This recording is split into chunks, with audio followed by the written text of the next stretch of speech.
cumprimentamos nossos amados irmãos com muita alegria, com a paz de nosso Senhor e Salvador Jesus Cristo. Estamos dando continuidade aos nossos estudos bíblicos das lições CPAD. Estamos estudando a Escola Bíblica Dominical. Chegamos na lição de número 8, onde nós vamos tratar do assunto com o tema A Igreja de Cristo. Hoje nós vamos estudar a nossa lição com base na leitura bíblica em classe 1 Coríntios capítulo 12, versículo 12 ao 20, versículo 25 ao 27. Os nossos tópicos estão dentro do tema e nós vamos estudar sobre a comunhão dos fiéis, a etimologia da palavra igreja, vamos estudar o significado em torno de assembleia e, afinal de contas, o que é igreja? As ordenanças do batismo nas águas e a ceia do Senhor, a adoração, a família de Deus, o corpo de Cristo, os membros, a morada de Deus, o templo físico e o templo espiritual. Então, esse é o nosso assunto de hoje. Hoje a aula está imperdível. Vamos para o nosso comentário. Amados irmãos, é com muita alegria, com muito prazer que nós damos já, desde agora, início ao nosso comentário baseado na lição de número 8, a Igreja de Cristo. O que é a igreja? A igreja, meus amados irmãos, é o corpo místico de Cristo. A igreja, podemos dizer que é o mistério. Muitas pessoas vão dizer que não ensina mistério. É como a Trindade. A Trindade é o mistério. O Senhor Jesus Cristo é o mistério. O Filho de Deus que apareceu é o mistério. O corpo de Cristo, a igreja, é o mistério. Aí tem muitas pessoas que dizem que não ensina mistério e não satisfaz. Veja que até mesmo a concepção virginal de Jesus no ventre de Maria também é um mistério. Afinal de contas, a Bíblia ensina ou não ensina mistério? É claro que ensina. Então nós podemos observar que no início nós temos os céus, Deus criou os anjos. Os anjos. Porém, a terça parte dos anjos, pecaram. Dessa forma, essa parte ficou vazia. Como ela ficou vazia, imagine aí o céu, que é exatamente um lugar de louvor e de glória ao nome do Senhor, que os céus estão sempre em cântico, que Ele é o Deus, que Ele é o Senhor, que Ele é o Salvador, que Ele sempre é o que é, Ele é eterno. Então veja, essa terça parte, vejamos aqui, ó. Depois da rebelião de Lúcifer, o que foi que houve?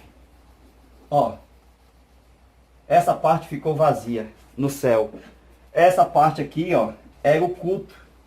Ó, culto. E essa parte aqui ficou vazia. É que não a igreja hoje que você observa que tem, vamos dizer, que ela caiba 5.000 membros. Mas só tem, vamos dizer, 500 membros. Então essa igreja vai ficar exatamente raquítica, monótona, por ela ter um espaço tão grande e apenas 500 membros, vai ficar uma decepção. Então o céu, esse lugar aqui ficou vazio de anjos, porque foi a terça parte que pecaram, saíram do céu. Então observamos o seguinte: o que é que Deus vai fazer? Deus vai fazer um povo. Esse povo já estava projetado na mente, na presciência, no conhecimento de Deus, na onisciência de Deus. Então Deus vai criar um povo, mesmo quando ainda Satanás já pensava na rebelião. Deus já tinha conhecimento de antemão que o coração de Lúcifer ia se soberbecer, ia cair exatamente em tentação e ia tentar ser igual a Deus. Então Deus já planejou um povo, ó, um povo que é chamado hoje, conhecido como igreja, para vir para cá, ó. Ó, esse lugar vazio aqui, ó, vazio. Nosso Deus é um Deus que pode todas as coisas. Ele faz aquilo que lhe apraz. E nós observamos que a igreja foi criada, mesmo antes da fundação do mundo. Por isso que Deus, ele mata o cordeiro antes da fundação do mundo. Então Jesus Cristo é o cordeiro que foi morto antes da fundação do mundo. Porque Jesus já foi entregue no coração do Pai antes que o mundo existisse. Porque Deus tem conhecimento antecipado das coisas e para prevenir, então ele mata o cordeiro no seu coração, já mostrando a redenção que já estava pronto para vir sobre a face da terra. Isso mostra que Deus não tem exatamente essa questão, como dizem aí, Deus foi pego de surpresa. Não, Deus não foi pego de surpresa. A prova que ele preparou antes de tudo, de antemão, na eternidade, antes que o mundo existisse, Deus já preparou um cordeiro no seu coração para que ele viesse em realidade ali na cruz do Calvário. E por isso ele veio como tipos lá no Éden, depois ele veio como tipo em Abraão, veio como tipo no tabernáculo, e depois nós vemos ele vindo como pessoa na cruz do Calvário. Então, meus amados irmãos, a lição vai falar sobre igreja, que quer dizer tirados para fora. Aí nossa lição vai tratar sobre um caso de tipologia, que vai falar sobre Ló, que ele foi tirado para fora. Ló foi tirado para fora. Então esse é o termo da palavra igreja, tirados para fora. Então a Bíblia é cheia de tipos, de tipologia. O nosso próprio Senhor e Salvador Jesus Cristo, ele ensinou através de tipos. E nós podemos ver isso no Novo Testamento. Ele ensinando através de parábolas, ele ensinando através de comparações, mostrando que o nosso Senhor e Salvador Jesus Cristo, ele é tipológico. Ele ensina por comparações, ele ensina por parábola. É isso que nós fazemos sempre na nossa lição aqui, todos os domingos. Nós utilizamos parábolas, utilizamos tipos para mostrar para o aluno como é a nossa escola bíblica, em termos de Antigo e Novo Testamento. Então nós observamos o seguinte, que a exemplo do Senhor Jesus Cristo, nós ensinamos por parábola, por comparação, por tipos. Está entendendo? Então vamos aqui para o tipo da igreja no Antigo Testamento. A nossa lição vai tratar sobre Ló. Então Ló, ele vivia exatamente aonde? Nas terras de Sodoma e Gomorra. Certo?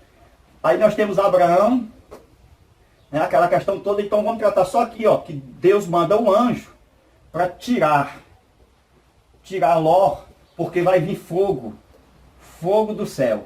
Então Ló vai ser avisado de que Deus vai destruir a cidade de Sodoma e Gomorra, porque vai vir fogo do céu e vai consumir os moradores da cidade de Sodoma. Então nós observamos que o nosso Deus é um Deus que não mata o justo como o ímpio.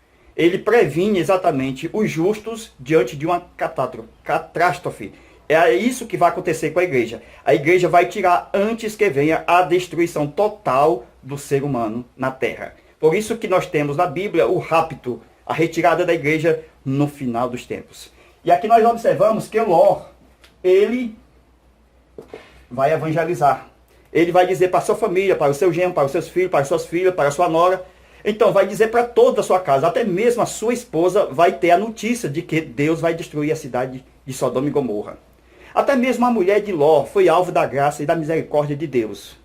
A mulher de Ló foi o próprio anjo disse, agarra a tua mulher, segura a tua mulher, leva ela, porque é ela quem vai exatamente ser a genitora, que vai ser a fábrica, que vai produzir, que vai dar exatamente a produção de filhos na multiplicação dentro da sua casa, do seu lar. Então a mulher é muito importante no lar, porque ela traz exatamente uma indústria de filhos para a humanidade. Então Ló foi avisado de que era preciso levar a mulher. Veja a manifestação da graça de Deus para com as mulheres, logo aqui no tempo do caso de Ló. Então Ló vai avisar. Aí nós temos o caso agora da demora. Um sinal do arrebatamento, do rapto da igreja. A igreja vai ser tirada para fora. E nós temos o rapto. E antes que isso aconteça, nós temos os sinais, que é a demora. Aquela questão, vamos para o culto, se arrume. Aquela demora toda, que fica muitas das vezes um clima desagradável. Muitas pessoas e famílias chegam atrasados naquele clima desagradável. Por quê? Porque houve um clima ruim antes de ir para o culto. Aquela demora de se arrumar, chegou a hora do culto, todo mundo, vamos lá, sacorda aí que está dormindo, vai pentear o cabelo, se arruma, coloca logo o sapato, e aquela coisa toda. E naquela rapidez, naquela demora, muitas pessoas ainda no banheiro, acontece de que pode acontecer aquele clima desagradável, e todos vão para a igreja daquela forma. Então isso é exatamente um sinal da volta do Senhor Jesus. E nós observamos que Ló demorou sair de Sodoma, avisando, foi preciso que os anjos viessem, tirasse Ló, que é esse o papel dos anjos, quando ele vai vir, exatamente, quando Jesus vier arrebatar a sua igreja, os anjos virão exatamente para transporte de toda a igreja do Senhor, até chegar nos ares. Então os anjos vão trabalhar em conjunto com o Senhor Jesus, Jesus vai dar ordem aos seus anjos. Então nós vemos o seguinte, Ló, ele não quis sair da cidade de Sodoma e Gomorra. O anjo disse, escapa-te para o monte. Onde era o monte aqui, veja aqui o monte. Escapa-te para o monte. Então Ló, não, Senhor, para o monte não. Ele não queria ir para o monte, irmãos. Observa-se que o lugar de escape sempre será o monte. Diz a Bíblia, de onde me virá o socorro? Meu socorro vem do Senhor que veio os céus e a terra, mas eu olho para os montes, de onde me virá o socorro. Logo em Hebreus, capítulo 12, versículo 23, a própria cidade, Nova Jerusalém, está sobre o monte, aonde o Senhor, justo juiz, onde tem a igreja dos primogênitos, onde tem o sangue do Senhor Jesus Cristo, aonde nós estamos esperando e aguardando a sua volta, onde nós vamos morar na cidade, a Nova Jerusalém. Nós observamos que é lá em cima do monte Sião. Veja que o tipo é perfeito aqui, o tipo do episódio de Ló em Sodoma. Escapa-te por tua vida, corra e não olhe para trás. Então Ló não quis vir para o monte, não quis subir o monte. Então Ló foi para onde? Senhor, me manda para cá, me manda para aqui pertinho mesmo, uma cidade pequena, se chama Zoar. Então o anjo consentiu. Mas veja, irmãos, daqui para cá o fogo ia descer, ó o fogo descendo. Aí Ló, exatamente com as filhas e a mulher aqui, ela olha para trás e ela se perde. O fogo descendo e Ló chegou em Zoar, numa cidade aqui pequena, quando ele observou aquele fogo e o perigo iminente para consumi-los, ele e suas filhas, ele temeu morrer, ele temeu ser consumido. Por isso que diz a Bíblia, porque ele temeu, diz a Bíblia que ele subiu. Meu irmão, Deus é verdadeiro. Se Deus diz suba é para subir, Deus diz desça é para descer, Deus diz é para cima, Deus diz é para baixo, é para baixo. Então Deus é verdadeiro. Ele veio para Zoar, mas acabou indo para o lugar aonde Deus havia ordenado. Exatamente em cima do monte. Quando João, evangelista, foi arrebatado no dia do Senhor, no dia exatamente, no domingo, a Bíblia diz que ele foi levado por um anjo, e o anjo subiu o monte e levou até a cidade. Então a cidade está em cima do monte, a Nova Jerusalém. Então, meus amados irmãos, nós observamos o seguinte. Essa é a primeira parte da nossa lição, que vai tratar sobre o tipo de Ló quanto ao ser tirado para fora. Tirado da cidade, porque vai descer fogo do céu, para fora, que é exatamente o monte, aonde nós temos, em Hebreus 12, 23, a nova cidade, a Jerusalém. É um tipo perfeito do arrebatamento. Aí nós temos aqui o caso de Noé. Noé, ele estava dentro da arca. Veja, irmãos, aqui é outro tipo. Tipo de Israel. Por que Israel e não a igreja? Porque Noé, ele vai ser colocado na arca, mas vai estar no meio do dilúvio, em cima do dilúvio, sobrevoando o dilúvio. Isso faz com que nós observamos na tipologia que o dilúvio é o juízo. E o juízo não vai tocar em Noé. Mas em meio à circunstância, Noé está passando pelo juízo, no meio do juízo, está no meio do juízo, mas o juízo não lhe toca, as águas não lhe tocam. Isto é exatamente Israel, quando vier o juízo da grande tribulação, aquele Israel que vai se converter, aqueles israelitas que estão sendo guardados pelo Senhor para não ser destruído, Deus vai lhe dar exatamente um escape. Ele vai tirar exatamente o povo de Israel para ser destruído no tempo da grande tribulação. O anticristo vai querer matar, as nações vão querer matar, destruir o povo de Israel. Mas Deus, no meio do dilúvio, das águas turbulentas, Deus vai tirar com as suas grandes asas Israel para o deserto. Esse é o Deus que cuida do seu povo. Então nós só observamos o seguinte. A igreja, nós podemos colocar aqui dois tipos de povos. Primeiro povo, gentios. Segundo povo, judeus. Onde é que está a igreja aqui? Ó, a igreja está aqui, ó. A igreja, ela é formada da união de gentios e judeus. Então, esses dois povos se unem aqui, ó, em Cristo. Na cruz do Calvário, eles se unem. E esse terceiro povo aqui é a igreja. Nós temos o primeiro, o segundo e o terceiro. Esse desenho pode ser formado assim também. Primeiro, gentios. Segundo, judeus. Terceiro, igreja. Certo? Então a igreja é formada de gentios e judeus. Aí nós temos o seguinte. A nossa segunda parte da nossa lição vai falar sobre o acampamento e a convocação para a Assembleia. Para esse povo que saiu do Egito, que saiu para fora, que saiu do mundo, para estar unido agora em torno do nome do Senhor, em nome de Jesus. Aí nós temos exatamente lá em Números capítulo 10, versículo 3. Nós temos a notícia que Moisés vai ter que fabricar duas trombetas de bronze. Na verdade, de bronze não, é de prata. Por que prata? Porque fala de redenção. Se fala de redenção, não fala de juízo.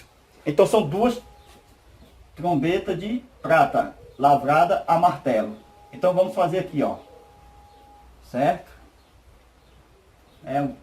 Simbolizar aqui por essas cornetas aqui, certo? Essas cornetas aqui, tipologia, dando a tipologia dessas trombetas de prata. Então nós temos no Apocalipse, diferente disso aqui. É diferente de Números 10 e 3. Porque no Apocalipse nós temos 1, 2, 3, 4, 5, 6 e 7. As 7 trombetas do juízo. Certo? Então nós observamos o seguinte. A primeira e a segunda trombeta de prata, certo? Elas falam de quê? De acampamento, de reunião, de acampamento na frente da porta do tabernáculo de reunião, aonde Moisés fez o tabernáculo. Então, quando era tocada a primeira, a segunda trombeta, todos tinham que vir à porta do tabernáculo, certo? Todos tinham que vir à porta do tabernáculo, certo? Aqui é uma tenda de Moisés. Aí nós temos o tabernáculo, ó, certo? Nós temos o tabernáculo aqui, ó. Ó, tabernáculo, certo? Nós temos a bacia, o altar de sacrifício, o lugar santo e o lugar santíssimo. Esse é o tabernáculo de Moisés. Então, todos tinham que vir aqui à porta, quando eram tocadas essas trombetas. Isso fala exatamente das trombetas que vão ser tocadas e soadas para o acampamento. Porque a primeira vai falar do ajuntamento do povo de Israel, né? Israel. E da segunda vai falar do ajuntamento do povo da igreja do Senhor. Então, uma fala do Antigo Testamento, a outra fala do Novo Testamento. Tudo falando de redenção. Por quê? Porque as trombetas vai falar da reunião dos santos, não somente aqui no tempo do Antigo Testamento, mas também ela vai falar da redenção quando o anjo tocar a última trombeta para o quê? Ressurreição. Para o quê? Arrebatamento. Isto fala que nós temos que ouvir o soar da última trombeta. Irmãos, e os mortos, como é que vão ouvir o soar da trombeta? Porque, irmãos, quando as pessoas morrem, a audição fica nos ossos. E os ossos é quem escuta a voz do Senhor. Ezequiel capítulo 37 está escrito: ouvi a voz do Senhor, ossos secos. Então Deus deixa que os ossos exatamente venham ter a audição, para quando vier o toque do soar da última trombeta, eles possam sair dali. A mesma coisa, a Bíblia diz que a fala está no sangue, porque o sangue clama. Então é claro que é tipologicamente, mas nós observamos que eles vão sair da sepultura. E de qualquer forma, eles vão escutar, conforme diz o texto.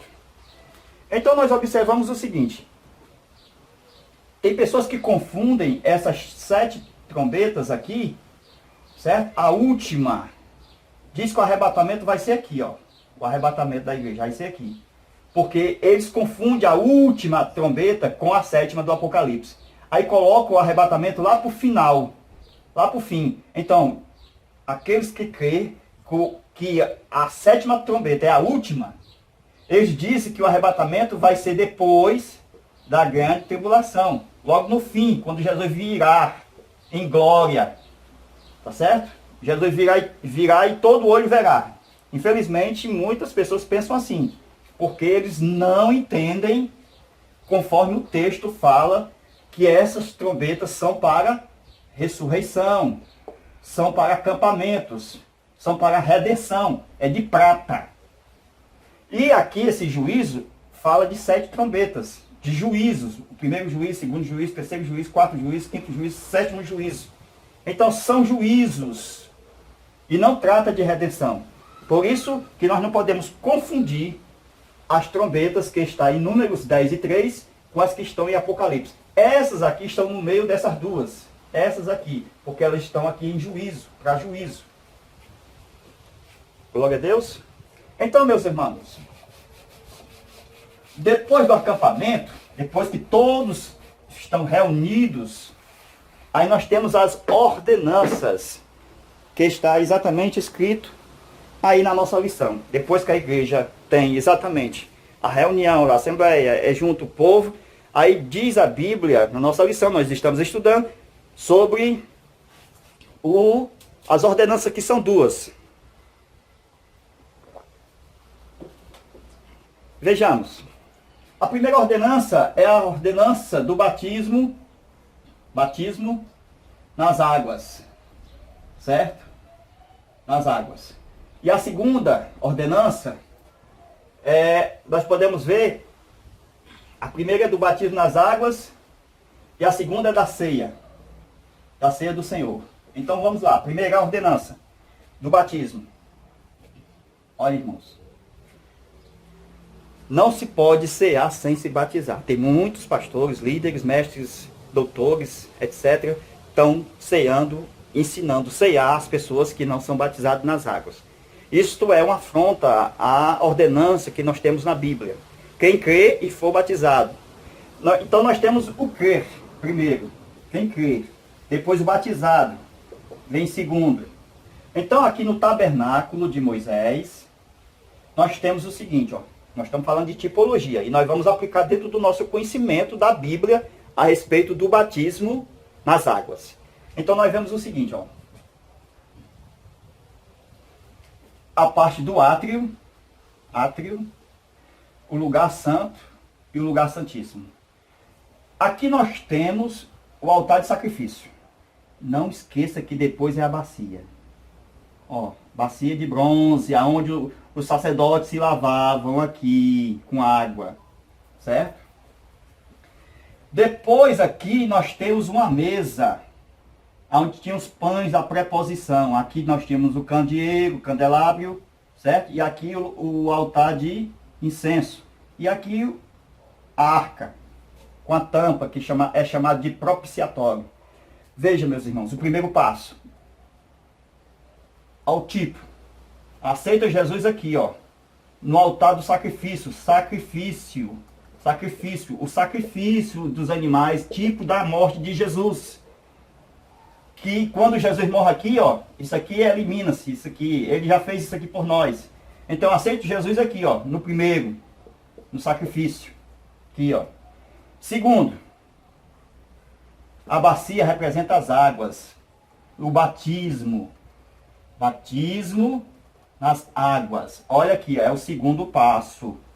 Eu não posso daqui vir para o terceiro aqui não, irmão. Eu não posso vir primeiro, terceiro e segundo. Eu tenho que vir primeiro, segundo e terceiro. O terceiro é o pão, os pães da preposição. Pães. Então esses pães aqui estão em terceiro. Então eu só posso comer do pão quando eu passo pelo segundo. Primeiro, eu aceito Jesus. Segundo, tem uma bacia de água. Eu tenho que ser batizado nas águas. Terceiro, eu como do pão. Eu não posso aceitar Jesus e vir logo para o pão. Por quê? Porque tem a ordenança das águas. Tem a ordenança. No meio, entre aceitar Jesus e os pães, tem a bacia. Irmãos, é um tipo perfeito. Um tipo perfeito de eu aceitar Jesus, de eu ser batizado e de eu cear na ceia do Senhor. Quer outro exemplo? Vamos lá? Outro exemplo aqui. Abra sua Bíblia. Exatamente em 1 Coríntios. Deixa eu ver se é 1 Coríntios. É. Capítulo de número 10, versículo 1 e 2. 1 Coríntios, capítulo 10, versículo de 1, 2 e 3. Verso 1, 2 e 3. Vamos lá? Porque não quero, irmãos, que ignoreis que todos os nossos pais estiveram debaixo da nuvem, e todos eles passaram pelo mar. E todos foram batizados em Moisés, na nuvem e no mar. E todos comeram do mesmo manjar espiritual. Aí veja só. E todos beberam da mesma água, até o versículo 4, viu? Todos beberam da mesma água espiritual, porque bebiam da rocha espiritual que os seguia. E a rocha era Cristo. Ó, explicando. Egito, Mar Vermelho. Vamos lá? Eles passaram aqui o Mar Vermelho, ó. As águas vieram para o lado e ficou seco. Então, eles saíram do Egito, passaram o mar, ó, batizado no mar. Essa é a expressão aí da Bíblia, batizado no mar, porque eles passaram no meio do mar. E depois, aqui, ó, primeiro, sair do Egito, sair tirados para fora do Egito, sair do Egito. Depois de sair do Egito, eles vieram para cá. Foi aqui que Moisés fez o tabernáculo, certo? Fez o tabernáculo, ok? Moisés fez o tabernáculo aqui. Aí nós temos aqui, ó, a bacia, né? E o altar de sacrifício, beleza? Mas só que aqui nós temos uma nuvem, que Deus aparecia na nuvem. E nós temos também aqui, ó, Moisés. Chegando aqui, a nuvem da presença do Senhor vinha até Moisés. E quando o povo andava no deserto, o povo marchava, a nuvem seguia. A nuvem e a coluna de nuvem estava sobre o povo. O povo parava, a nuvem parava. O povo ia, a nuvem ia, seguia. Então nós observamos o seguinte, que o povo foi batizado na nuvem, no mar e em Moisés. Moisés tipifica Cristo. Somos batizados em Cristo. Como assim? Quando nós aceitamos a Cristo, o Espírito nos batiza em Cristo. Ele nos leva ao corpo de Cristo, por crer em Jesus. Mas temos o batismo nas águas, que é o batismo no mar. Ó, batismo nas águas.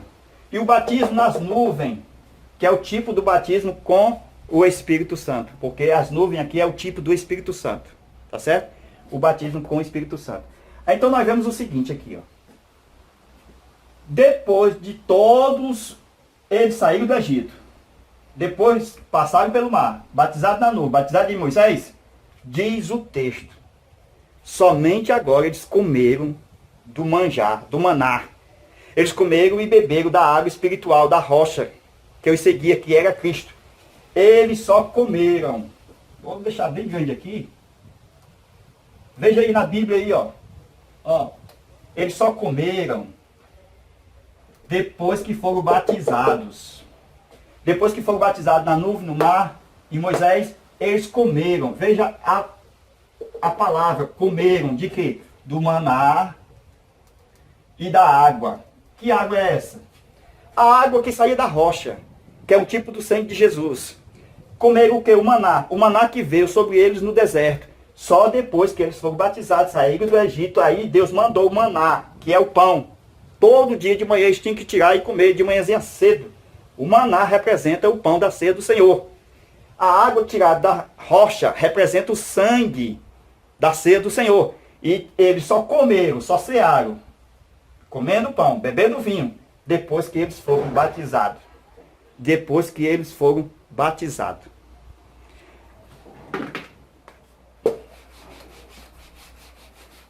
Então, amados irmãos, nós estamos aqui estudando sobre as ordenanças da Igreja do Senhor, que é um tipo perfeito, exatamente, que nós temos no Antigo Testamento.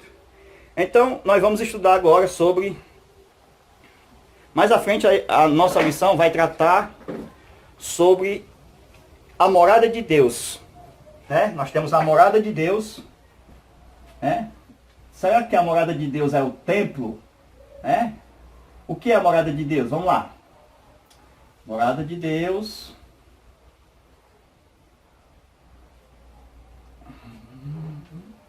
Será que é o templo? Será que a morada de Deus é o templo? Certo? Então, vejamos. A morada de Deus. Aqui é o cristão, aqui é o templo. E aqui é o cristão. Certo? Nós temos a morada de Deus.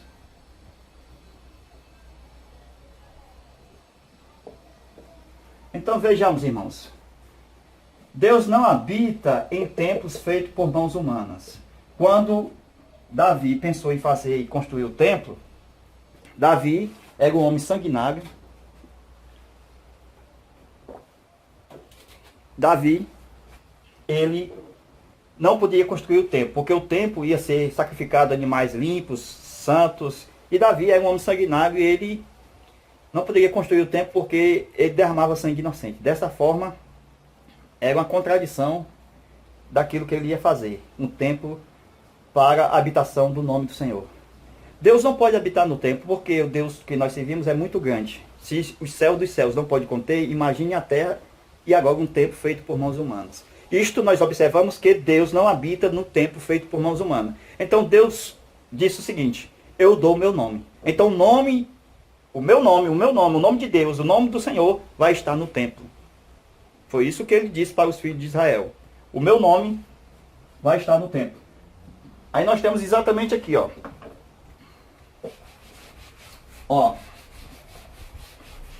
Desde o tempo do Éden. Ó, o Éden quadrado apontava. O Éden quadrado apontava. Depois nós temos aqui o tabernáculo, ou seja, as tendas de Abraão, Isaac e Jacó, né, de Moisés, também apontava. Apontava para alguma coisa aqui. Depois nós temos o tabernáculo, certo? O tabernáculo de Moisés, ok? O tabernáculo de Moisés. Também apontava para cá, ó. Depois nós temos o templo de Salomão, certo? Templo de Salomão. Também apontava para cá, certo? O templo de Salomão também apontava para cá. Depois nós temos o templo de Zorobabel. Templo de Salomão, templo de Zorobabel, reconstruído e reformado por Herodes. Aí depois nós temos o templo da graça. Qual é o templo da graça? O cristão. Ó. Então essa parte aqui do cristão também apontava para cá. certo?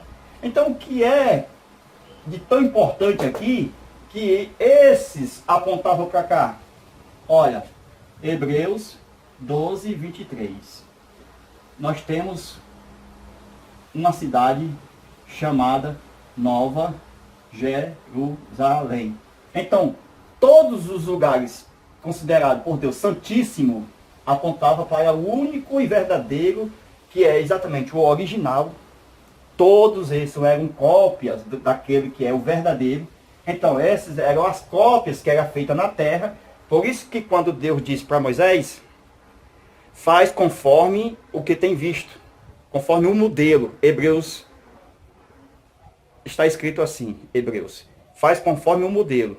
Então, se é conforme o modelo, o padrão, aquilo que ele tem visto. Ele viu quem? O original. Então veja, irmãos, que todos esses aqui apontavam para o verdadeiro.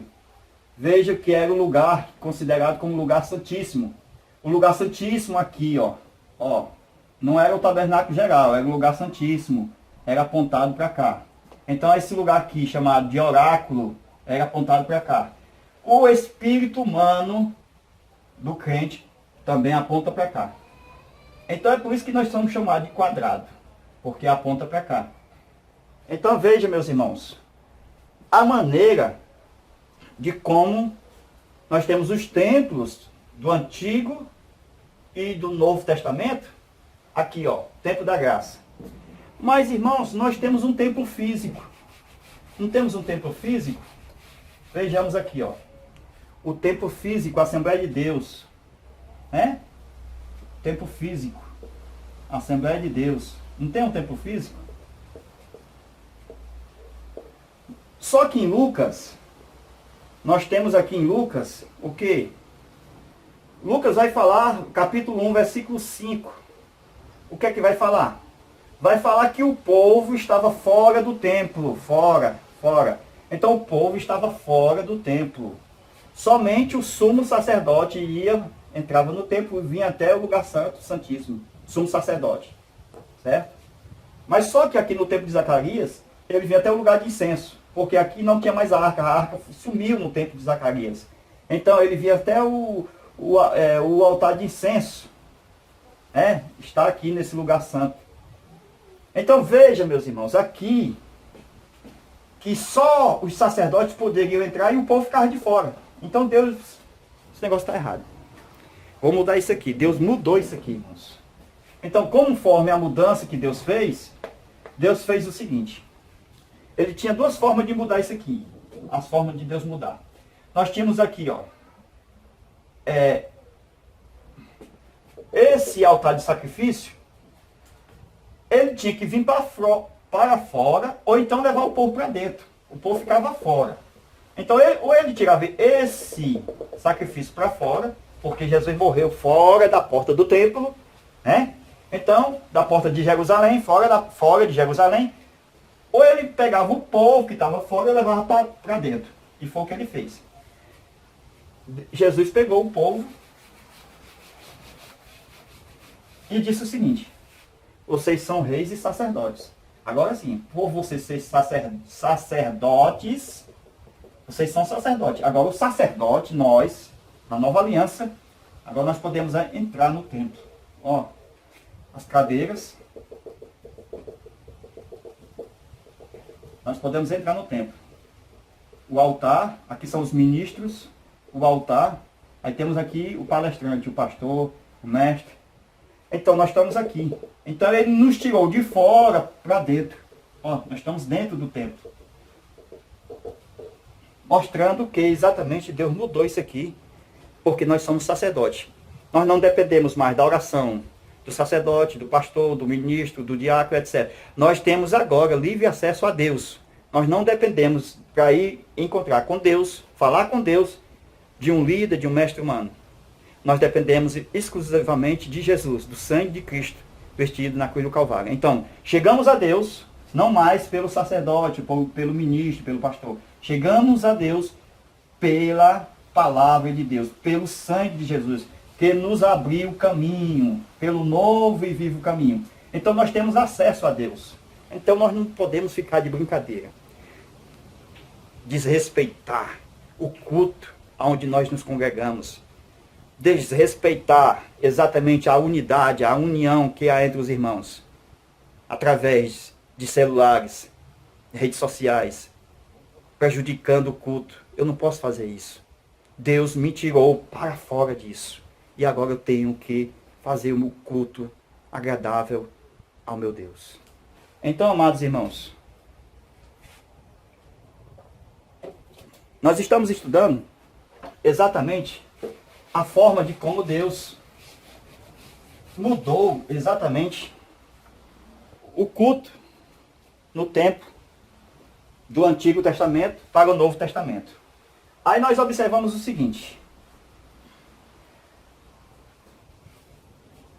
Deus havia dito para o povo que recebeu o seu Espírito,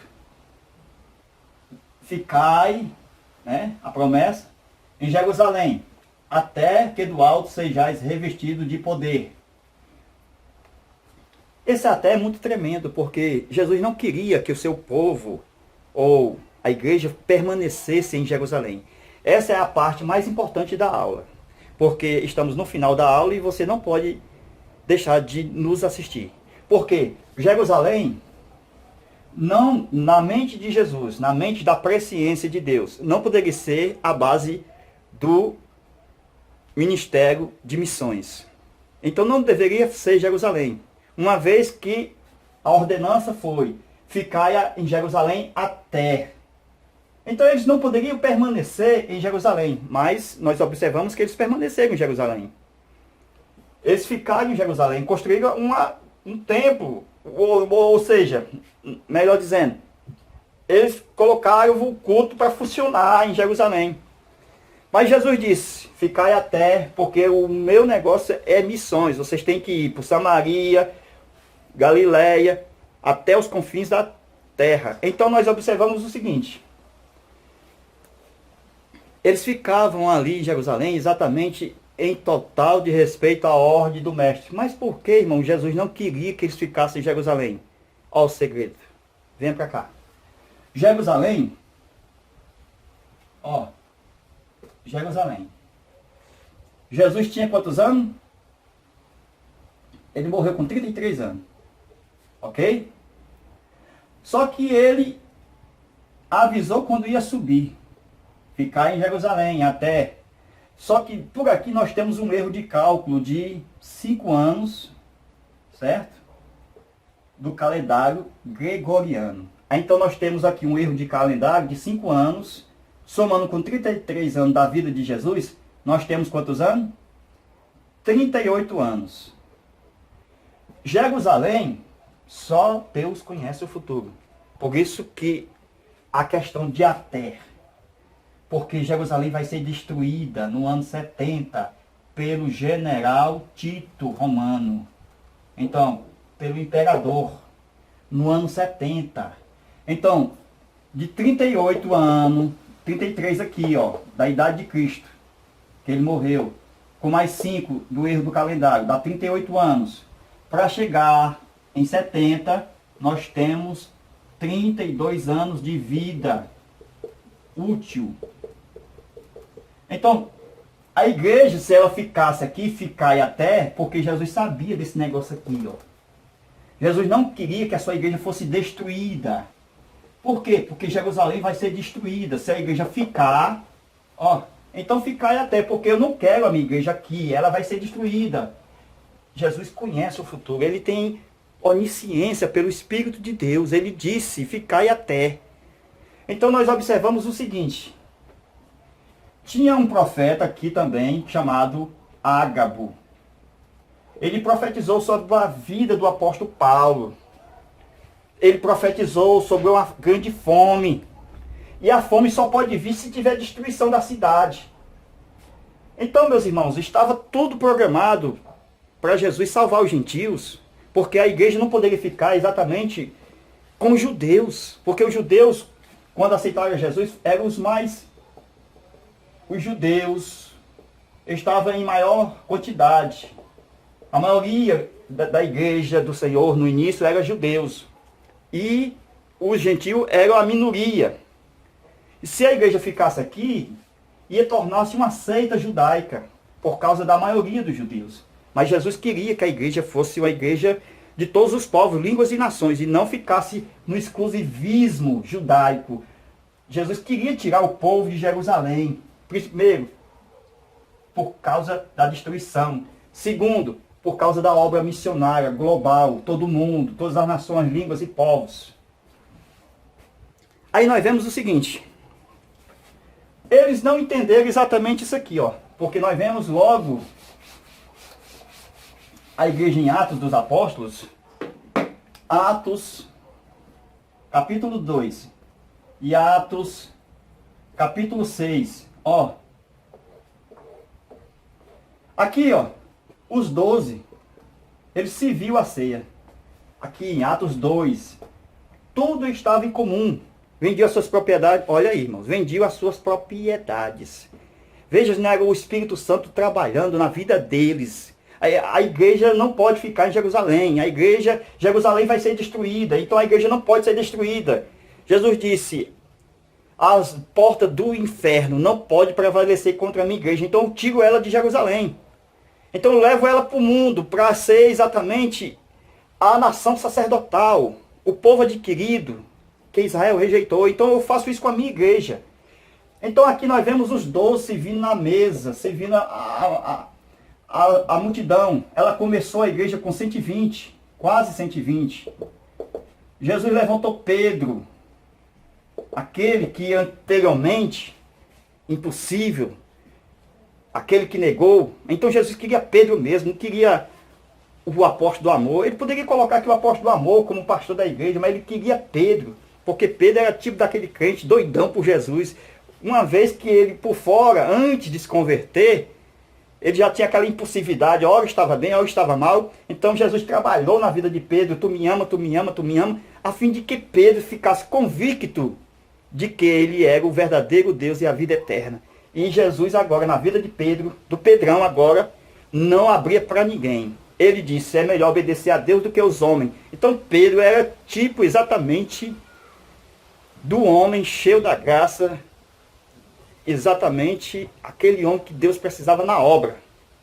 Assim como Nimrod foi levantado pelo capeta lá no tempo de, exatamente, aonde construíram a torre, aquela cidade piramidal, aonde eles construíram querendo chegar até o topo do céu. Então nós vemos o seguinte, que Pedro foi a pessoa escolhida por Deus para levantar a igreja, para colocar a igreja, para falar, para pregar. Então a pregação de Pedro, a primeira pregação, levou 3.000 almas para Jesus. A segunda pregação de Pedro, mais 2.000 almas. Aqui já tinha 5.120. Então quase 5.120 almas no dia de Pentecoste. Veja, irmãos, no começo estava muito bem. Começou com poucos, os discípulos, os apóstolos serviam à mesa. Em Atos 6, a igreja cresceu em grande número. Nós tínhamos aqui Felipe, nós temos aqui Estevão, que levou a igreja para quase 10.000 membros, aproximadamente, porque pregavam a palavra do Senhor. Felipe foi levado a Samaria, porque Samaria foi levantado ali o ministério feminino através da samaritana. Foi ela que levou o evangelho aos samaritanos. Vinde, veio o homem que me disse tudo da minha vida. Então nós observamos que a samaritana foi exatamente a mulher levada por Deus a Samaria. E foi preciso que Filipe fosse o pastor de Samaria, porque na Assembleia de Deus não tem mulher no ministério feminino como pastora. Então Filipe foi para lá, para Samaria, exatamente ser o pastor de Samaria. E ele sendo um evangelista, ele sendo um dos 12, agora ele é o diácono escolhido para pregar o evangelho de Samaria. Estevão também era diácono, pregou o evangelho, mas infelizmente foi morto pelos 4 tipos de opositores. Foi morto pelos alexandrinos, foi morto pelos 4 grupos que nós temos na Bíblia, que são exatamente contrários à obra de Deus. Aqueles da Cilícia, da Ásia, os exatamente alexandrinos, que eram totalmente contra a obra de Deus. E eles lutaram contra Estevão, falavam mal de Estevão, levou Estevão para o concílio, ou seja, levou Estevão exatamente para o conselho, Mas só que o conselho não viu nenhum mal em Estevão. Estevão estava cheio do Espírito Santo. E entre o olhar do conselho e Estevão, nós temos o Espírito Santo aqui, ó. O Espírito Santo do Senhor aqui, ó. O Espírito Santo do Senhor estava no meio. Eles não podiam ver Estevão como culpado. E o que é isso aqui? Que Estevão, nos olhos do conselho, era exatamente um homem justo. Estava com a cara de anjo. Veja, meus irmãos, que a igreja começou uma forma tremenda de um ajuntamento, de uma congregação perfeita, o corpo místico de Jesus. Por isso que nascer do Senhor é espírito com espírito, não é carne com carne. Carne com carne é na relação matrimonial, carne da mesma carne. Então nascer é espírito com espírito, porque a igreja é um corpo místico de Cristo. Por isso que nós não entendemos esse mistério, como é que o corpo de Jesus é a igreja. Mas isso é bíblico. Isso é bíblico. Deus queria levantar Pedro como o evangelizador, o missionário dos gentios. Foi aqui exatamente que Pedro recebe a visão das quatro pontas de lençol. Vem um lençol do céu e vem amarrado esse lençol com 4 pontas, cheio de animais. Esses animais, Deus coloca dentro desse lençol 4 tipos de animais, que não é lícito nem um judeu comer. Animais, cobra, rato, porco. E oferecido a Pedro, o judeu, aquele homem que disse o seguinte: eu não como, eu não quero, Senhor, não coloco nada em mundo da minha boca. Mas Jesus disse: mata e come. Em outras palavras, Pedro quer ser pregador dos gentios, quer ser missionário dos gentios. Ele não entendeu a mensagem, ele não entendeu a visão. Só depois, lá no capítulo 10, que Cornélio é salvo, nós vemos que foi o Espírito Santo que abriu os olhos de Pedro, a fim de ele compreender a obra missionária exatamente da igreja ali no tempo da igreja primitiva. Mas em nenhuma vez você vê Pedro dizendo que quero comer, eu recebo o lençol, deixa que eu vou ser enviado. Não. Só nós observamos no capítulo 9 de Atos, é que Deus levanta um homem chamado Paulo, Saulo de Tarso. E ele vai ser exatamente o grande pregador dos gentios. E ele vai pregar exatamente a todas as pessoas do mundo, daquela comunidade, daquele tempo. Então, meus amados irmãos, aqui é exatamente a nossa aula de hoje. E que você possa nos ajudar, primeiro, assistindo e compartilhando na sua rede social. Segundo, apertando aí inscrever no canal. E terceiro, joinha para essa aula, para a glória de Deus. Deus abençoe a todos e fique na paz de nosso Senhor e Salvador Jesus Cristo. Amém.